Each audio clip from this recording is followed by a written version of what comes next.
बच्चों, इस वीडियो में हम पाठ 2 मेरे संग की औरतें का आगे का भाग पढ़ेंगे। तो शुरू करते हैं। 15 अगस्त 1947 को जब देश को आज़ादी मिली, या कहना चाहिए जब आज़ादी पाने का जश्न मनाया गया, तो दुर्योग से मैं बीमार थी। उन दिनों टाइफाइड खासा जानलेवा रोग माना जाता था। खासा मतलब बहुत जानलेवा रोग माना जाता था। इसीलिए मेरे तमाम रोने धोने के बावजूद डॉक्टर ने मुझे इंडिया गेट जाकर जश्न में शिरकत करने की इजाज़त नहीं दी। शिरकत करना मतलब शामिल होना। चूँकि डॉक्टर अपने नाना के परम मित्र, उनसे ज़्यादा नाना थे, इसीलिए हमारे पिताजी को बात बात पर सत्ताधारियों से लड़ते फिरते थे। चुप्पी साध गए। मैं बदस्तूर रोती कलपती रही। क्या कोई बच्चा इकलौती गुड़िया के टूट जाने पर रोया होगा? बदस्तूर मतलब लगातार। मेरी उम्र तब 9 बरस की थी। इतनी छोटी नहीं कि गुड़िया से बहलती, और इतनी बड़ी नहीं कि डॉक्टरी तर्क समझती। तंग आकर पिताजी मुझे ब्रदर्स कारामजोव उपन्यास पकड़ा गए। ये जो उपन्यास है, इसके लेखक है दास्तोवस्की। किताबें पढ़ने का मुझे मिराक था, मतलब उसे शौक था। जब कुछ देर बाद मैंने देखा कि पिताजी को छोड़कर घर के बाकी सब प्राणी पलायन कर चुके हैं, मतलब जा चुके थे, और पिताजी दूसरे कमरे में बैठे अपनी किताब पढ़ रहे थे, तो रोना धोना छोड़कर मैंने भी किताब खोल ली। एक बार शुरू कर लेने पर उसने मुझे इतनी मोहलत नहीं दी, मतलब फुर्सत नहीं दी कि दोबारा रोना शुरू करूं या कोई काम पकड़ूं, क्योंकि उसे पुस्तक जो पढ़ रही थी वो पसंद आ गई थी। उस वक्त ब्रदर्स कारामजोव मुझे देने में क्या तुक थी, मतलब क्या मतलब था, तब मेरी समझ नहीं आया। किताब कितनी समझ में आई वह अब तक नहीं जानती, क्योंकि उसके बाद इतनी बार पढ़ी कि सारे पाठ आपस में गड़बड़ हो गए। कितना पहली बार में पल्ले पड़ा, कितना बाद में कहना मुश्किल है, पर इतना विश्वास के साथ कह सकती हूँ कि उसका एक अध्याय, जो बच्चों पर होने वाले अनाचार मतलब बुरा व्यवहार पर था, मुझे पहली बार में ही कंठस्थ हो गया, मतलब याद हो गया।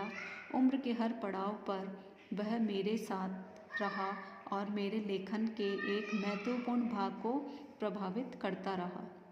जैसे जादू का कालीन, मेरे नाटक नहीं न 3 किलो की छोरी जैसी कहानियाँ व कठगुलाव उपन्यास के कई अंश हैं।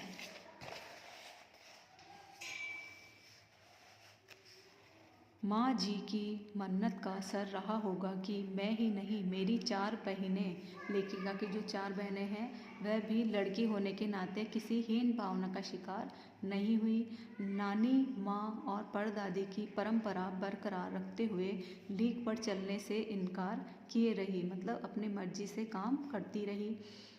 पहली लड़की जिसके लिए मन्नत मांगी गई थी, वह मैं नहीं, मेरी बड़ी बहन मंजुल भगत थी, लेखिका की बड़ी बहन। घर का नाम था रानी, बाहर का मंजुल। लेखिका अवतार हुआ मंजुल भगत, क्योंकि लिखना शादी के बाद शुरू किया था, और अपना नाम बदलकर पति का ग्रहण करने में कोई हीन भावना आड़े नहीं आई, मतलब बीच में नहीं आई। इसीलिए पैदाइशी जैन नाम छोड़कर भगत बनी। दूसरे नंबर पर मैं थी। घर का नाम उमा, बाहर का मृदुला। मैंने भी शादी के बाद लिखना शुरू किया, सो बतौर लेखिका नाम चला मृदुला गर्ग। मुझे याद है जब हमने लिखना शुरू किया, उससे कुछ पहले नारीवाद का चलन हुआ। शादी के बाद नाम न बदलने का रिवाज उसी ने चलाया था। मन्नू भंडारी का हवाला देकर हमसे पूछा भी जाता था कि आप लोग इतने पोंगापंथी, घर गुस्सू क्यों हैं, नाम क्यों बदला? हमारे पास इसका कोई ढंग का जवाब नहीं होता, अब भी नहीं है, पर नाम बदलने से अपने व्यक्तित्व का कोई नुकसान होते मैंने नहीं देखा। पूछने को तो पिताजी से लोग यह भी पूछते थे कि 5 बेटियों से आपका मन नहीं भरा, जो हर बेटी के 2-2 नाम रख छोड़े हैं? मुझसे छोटी बहन का घर का नाम गौरी और बाहर का चित्रा। वह नहीं लिखती। उसका कहना है वह इसलिए नहीं लिखती क्योंकि घर में कोई पढ़ने वाला भी तो चाहिए। खैर, उसके बाद जब चौथी पांचवी बेटियां पैदा हुई तो पिताजी ने इतनी बात जमाने की सुनी कि उनका एक एक नाम ही रखा। रेणु और अचला। 5 बहनों के बाद एक भाई हुआ राजीव। मज़े की बात यह है कि बीच की 2 बहनें ही लेखन से बची रही। अचला और राजीव फिर उसमें जा फंसे। अचला मुझसे 8 साल छोटी है और वक्त के बदलाव की लाज रखते हुए अंग्रेजी में लिखती है, पर राजीव आज भी हिंदी में लिखता है। जो लेखिका है उसकी 4 बहनें थी, वह भी और उसका एक भाई, वह भी लेखन में रुचि रखते थे, परंतु अचला और उसकी जो बड़ी बहन थी वह और जो राजीव था वह ही उस लेखन को आगे बढ़ा रहे थे।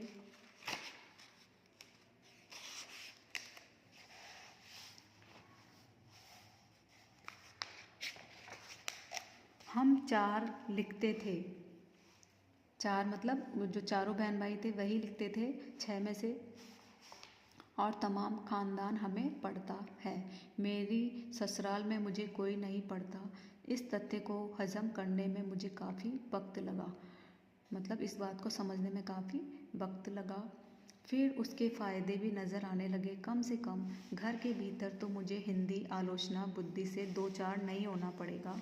खैर, मैं अपनी नहीं, उन देवियों की बात कहना चाहती हूँ जो परदादी की मन्नत के नतीजतन धरती पर आई और लेखन नहीं न बनी। मतलब उनकी जो बाकी बहनें थी उनके लिए लेखिका कह रही है।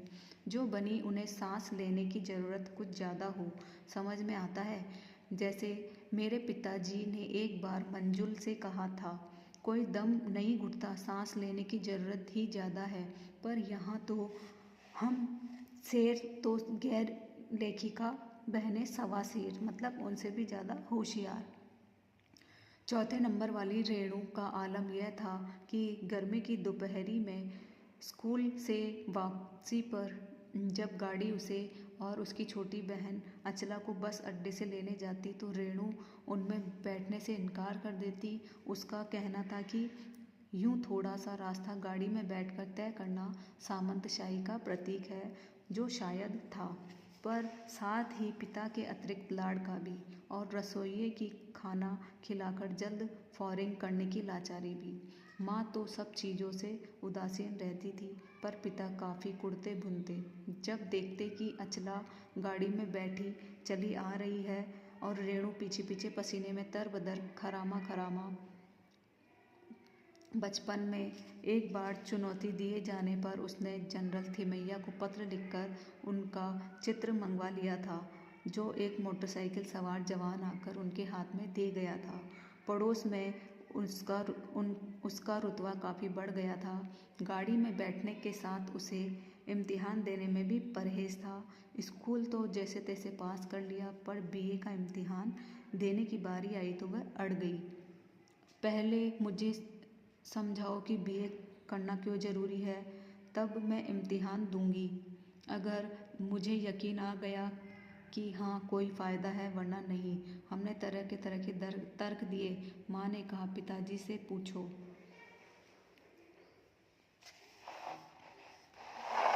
पिताजी ने कहा, नौकरी कर पाओगी, शादी कर पाओगी, लोग इज्जत करेंगे, वगैरह वगैरह। कोई तर्क विश्वसनीय नहीं लगा, न रेणु को न खुद को।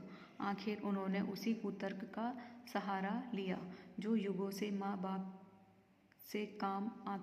बाप के काम आता रहा है। कहा, बीए करो, क्योंकि मैं कह रहा हूँ करो। रेणु ने बीए कर तो लिया, पर सिर्फ पिता की खुशी के लिए, यानी पास होने लायक नंबर लाकर। सच बोलने में वह माँ से भी 2 कदम आगे। गनीमत रही कि आधा समय उसके सच सुनकर लोग सोचते हैं वह मजाक कर रही होगी, इसलिए बिना मेहनत वह लोगों को हंसाए रख लेती है। आज भी उसे कोई इत्र भेंट करता है तो कहती है, नहीं चाहिए, मैं नहाती हूँ। तो अभी तक हमने पढ़ा लेखिका की जो बहन है चौथे नंबर की, उसके स्वभाव के बारे में। बच्चों, इस वीडियो में हम यहीं तक पढ़ेंगे, आगे का पाठ हम नेक्स्ट वीडियो में पढ़ेंगे।